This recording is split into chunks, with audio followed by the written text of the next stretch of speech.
皆さん調子どうですかကျွန်တော်ဒီနေ့၄လပိုင်းတရက်နေ့ကနေပြီးတော့စီကံတင်းကျပ်လာမယ်စပိန်ဥပဒေစီကံအနေနဲ့ပတ်သက်ပြီးတော့ပြောပြတော့မှာဖြစ်ပါတယ်どうぞよろしくお願いします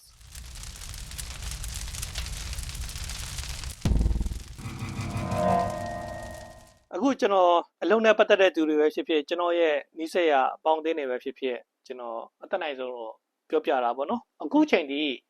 စပိန်စီးတဲ့အခါမှာတိတ်ပြဿနာမရှိဘူးလို့ထင်ရတဲ့ကိစ္စတွေက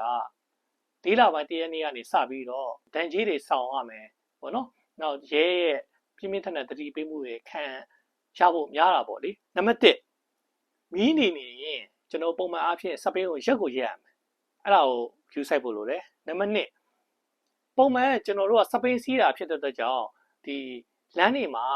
တူမာတယ်လို့ခေါ်တဲ့ဒီတစ်ချက်ရက်ရမယ်ပေါ့နော်ဒါကားကိုပဲယူရတာပေါ့အရင်တော့အခုကတော့မဟုတ်တော့စပိန်ဆိုရင်လည်းတစ်ချက်ရက်မယ်တူမာတယ်ဒါမှ stop နော်အဲ့လို sign တွေတွေ့ရင်တစ်ချက်ရက်ပြီးမှဆက်သွားလို့ရတယ်ပေါ့နော်နှမို့ဆိုရင်ရဲကအဲ့ဒါကိုမရက်ပဲနဲ့သွားလို့ရှိရင်ရဲတွေ့လို့ရှိရင်ကျိန်းတည်တယ်တန်ငွေ9000ဆောင်းရမယ်စောစောကမီနီဖြတ်တယ်ဆိုရင်ရောတန်ငွေ6000နောက်တစ်ခုကဒီလူသွား platform ပေါ်မှာစပိန်ကိုမောင်းလို့မရအောင်အဲ့လိုစပိန်စီးလို့မရဘူးပေါ့လေအထူးသဖြင့်စပိန်စီးလို့မရဘူးလို့ကန့်နှက်ထားတဲ့နေရာမျိုးမှာပုံမှန် platform ကတော့ကျွန်တော်လည်းစီးနေရပဲပြဿနာမရှိဘူးဒါပေမဲ့စပိန်စီးလို့မရဘူးဆိုတော့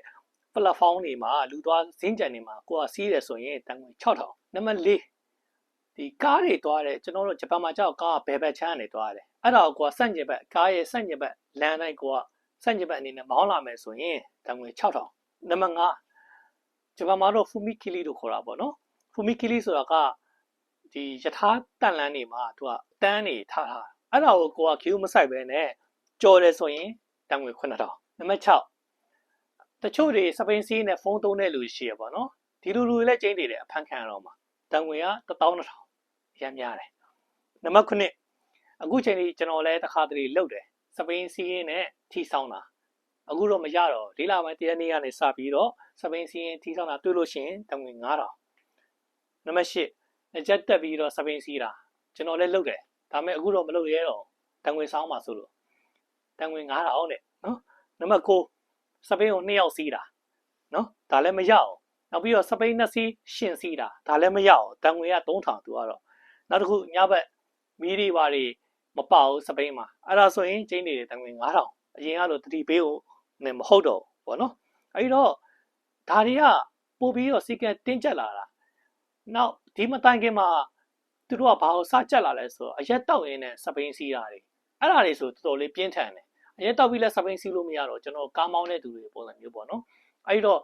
စပိန်စီးတဲ့ပြဿနာမရှိဘူးဆိုမယူဆနဲ့သူတို့နိုင်ငံကဒီနိုင်ငံပေါ့နော်ဒီနိုင်ငံကအခွန်နဲ့ရက်တည်တဲ့နိုင်ငံတွေဖြစ်တဲ့အတွက်ကြောင့်ချိုးပေါက်ရင်မိရင်ကျင်းတည်တယ်ကို့မှာဒီတန်ငွေစားရမယ်အဲ့ဒါအပြင်ကိုနိုင်ငံခြားသားဖြစ်တဲ့အခါကျတော့ကိုယ့်ရဲ့ရဲရာဆွေမှတ်တမ်းပေါ့နော်ဒီနိုင်ငံမှာရာဆွေမှုမှတ်တမ်းပဲပြောအောင်ပေါ့ဒါတွေထဲမှာဝင်သွားနိုင်တယ်မပြောတိုင်ပေါ့နော်အဲ့တော့အတက်နိုင်ဆုံးဒီစီကန်းတွေကို queue site ပါကိုယ့်ရဲ့ဒီနိုင်ငံခြားမှာ